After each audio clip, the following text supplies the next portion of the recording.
ይህንን አድርጉ፣ ይማረኩባቸዋል። አንደኛ፣ ጊዜ ስጧቸው።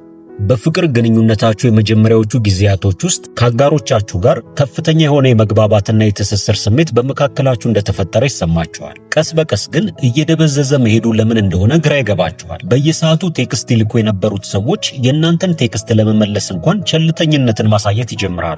በየቀኑ ይደውሉላችሁ የነበሩት ሰዎች በጣም ቢዚ እንደሆኑ ያስመስላሉ። ይባስ ብለው በሳምንት አንድ ጊዜ እንኳን ለመገናኘት የተለያዩ ሰበቦችን መደርደር ይጀምራሉ። ብዙ ሰዎች በዚህ ጊዜ እነዚህ ሰዎች ለኛ ፍላጎት የላቸውም ብለው ይደመድማሉ። ነገር ግን ይህንን ከመወሰናችሁ በፊት በቅድሚያ ጊዜ ሰጥታችሁ ልትጠይቋቸው የሚገቡ ነገሮች አሉ።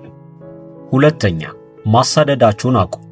ባላሰባችሁት መንገድ ሰዎች ለእናንተ የሚሰጡትን ትኩረት መቀነስ ሲጀምሩ ምን ተፈጥሮ ነው በማለት የበለጠ እነሱን ማሳደዳችሁን ትቀጥላላችሁ። ምላሻቸውን በማይሰጧችሁ ጊዜ ብዙ ቴክስቶችን በመላክ እንዲሁም ብዙ ጊዜ ስልካቸው ላይ በመደወል እንዲያናግሯችሁ ጥረት ታደርጋላችሁ። ይሄ ግን ከእናንተ መራቃቸውን የበለጠ እንዲገፉበት ያደርጋቸዋል። አንድ መረዳት ያለባችሁ ሚስጥር ቢኖር ራቅ ማለትን ምርጫቸው በሚያደርጉበት ጊዜ እነሱን ከማሳደድና ከመለማመጥ ይልቅ ለተወሰነ ጊዜ ተወት ማድረግ መቻል። ይሄም ቆም ብለው ያደረጉት ያለውን ነገር በደንብ እንዲያስተውሉት እድሉን ይሰጣቸዋል።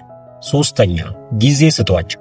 እነዚህ ሰዎች ስላጋጠማቸው ችግር ሊያወያዩአችሁ ፈቃደኛ በሚሆኑበት ጊዜ እናንተም ስለደረሰባችሁ ተመሳሳይ ነገር መናገራችሁን አቁሙ። እነሱ በዚህ ጊዜ ስለእናንተ ታሪክ መስማት ሳይሆን ከልቡ የሚያዳምጣቸው ሰው ነው የፈለጉት። በመሆኑም ስለራሳችሁ የሚሰማችሁን ነገር ትታችሁ ትኩረታችሁን በሙሉ እነሱ ላይ በማድረግ መፍትሄ ነው የምትሉትን አማራጭ መንገድ በሙሉ ለመጠቆም ሞክሩ። ይህም ታዲያ ችግራቸውን ለትክክለኛ ሰው እንዳወያዩ እንዲሰማቸው ያደርጋል። እንዲሁም ያሳዘናቸውን አሊያም ያስደስታቸውን ነገር ሲነግሯችሁ ከነሱ እኩል ስሜቱ በሚገባ ሊሰማችሁ ይገባል። ሌላው እነሱን ያሳሰባቸውንና ያስጨነቃቸውን ጉዳይ በፍጹም አቅለላችሁ ለማየት እንዳትሞክሩ። ይህም ለችግራቸው ከነሱ እኩል ተገቢ ትኩረት እንደምትሰጡ ያሳያል።